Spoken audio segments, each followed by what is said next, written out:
मिक्सरच्या भांड्यामध्ये आंबा आणि साखर घालून युनिक अशी रेसिपी आज बनवतोय।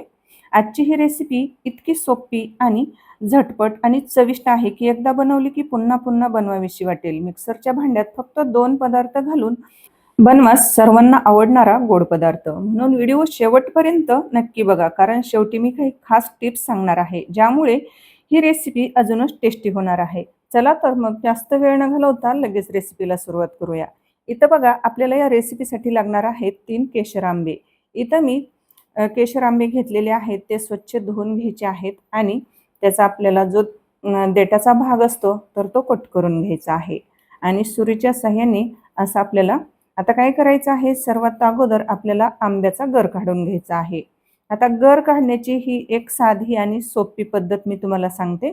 मी जसं व्हिडिओमध्ये दाखवलं आहे त्याप्रमाणे आपल्याला आंब्याचा गर काढून घ्यायचा आहे।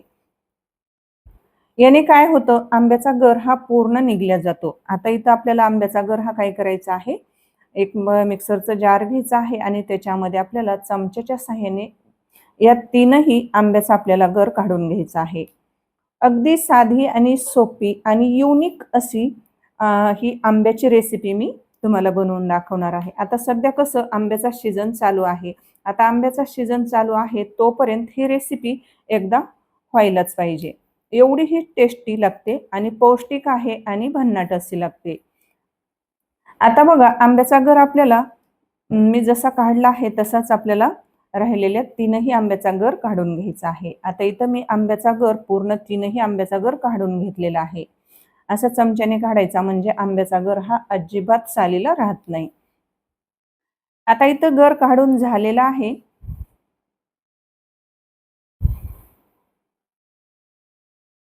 अगदी साधी सोपी रेसिपी आहे आणि लहान सहान टिप्स सहित मी तुमच्याशी रेसिपी शेअर करत असते। त्यासाठी तुम्हाला व्हिडिओ थोडाही स्किप न करता शेवटपर्यंत पाहायचा आहे। आता आंब्यापासून बरेच वेळा आपण वेगवेगळे पदार्थ बनवतच असतो। तर बघा, आंब्याचा गर काढून घेतलेला आहे, त्याच्यामध्ये आपल्याला काय करायचं आहे, अर्धा कप इतकी साखर घालायची आहे। आता इथे साखर घातलेली आहे, नंतर आपल्याला काय करायचं आहे, थोडासा बर्फ घालायचा आहे।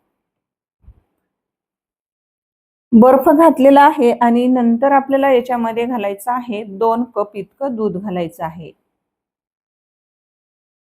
आता दूध घातल्यानंतर याच्यामध्ये आपल्याला तुम्ही तुमच्या आवडीनुसार कुठलंही आईस्क्रीम घालू शकता। तिथं जे तुमच्याकडं घरामध्ये जे असेल ते आईस्क्रीम घालू शकतात। आता इथं माझ्याकडे जे आहे ते मी घातलेलं आहे आणि परत मिक्सरला आपल्याला हे फिरवून घ्यायचं आहे। आता इथं बघा, मस्त असं आपलं इथं मँगो मस्तानी तयार झालेली आहे। आता इथं मँगो मस्तानी बनवण्यासाठी बघा झालेली आहे, पण आणखी आपल्याला त्याच्यासाठी थोडीशी सजावट करायची आहे। तर त्याच्यासाठी काय करायचं आहे, जो आपण आंब्याचा गर काढून ठेवलेला होता की नाही, म्हणजे तर त्यातले मी थोडे थोडे तुकडे जे होते आंब्याचे तर ते एका वाटीमध्ये काढून ठेवलेले होते। अर्धा ग्लास आपल्याला जो आपण मिक्सरमध्ये रस बनवून घेतला होता, म्हणजे मस्तानी जी मँगो मस्तानी होती तर बनवलेली, ती ग्लासामध्ये अर्धा अर्धा ग्लास काढून घ्यायची। त्याच्यावर ते आंब्याचे थोडे थोडे स्लाइस टाकायचे, नंतर थोडीशी टुटी फ्रुटी घालायची, नंतर आपल्याला त्याच्यावरती आईस्क्रीम घालायचं आहे 1-1 चमचा 2 ग्लासमध्ये। नंतर याच्यावरून बघा, आपण जी आंब्याची जी मँगो मस्तानी बनवलेली होती मिक्सरच्या भांड्यामध्ये तर ती वरतून घालायचं आहे, म्हणजे आणि त्याच्यावरतून परत आपल्याला सजावटीसाठी आंब्याचे थोडे थोडे तुकडे 2-2 4-4 तुकडे घालायचे, नंतर वरतून टुटी फ्रुटी घालायची। तर इथं आपली बघा, उन्हाळ्यामध्ये फेमस असलेली ही आपली आणि सर्वांच्या आवडीची असणारी ही मँगो मस्तानी बनवून तयार झालेली आहे। तर आवडली की नाही रेसिपी? आवडली असेल प्लीज एकदा नक्की ट्राय करा आणि तुम्ही पण या पद्धतीने मँगो मस्तानी बनवा आणि घरातल्यांना सर्वांनाच ही मँगो मस्तानी खाऊ घाला। ही खायला पण जमते, प्यायला पण जमते।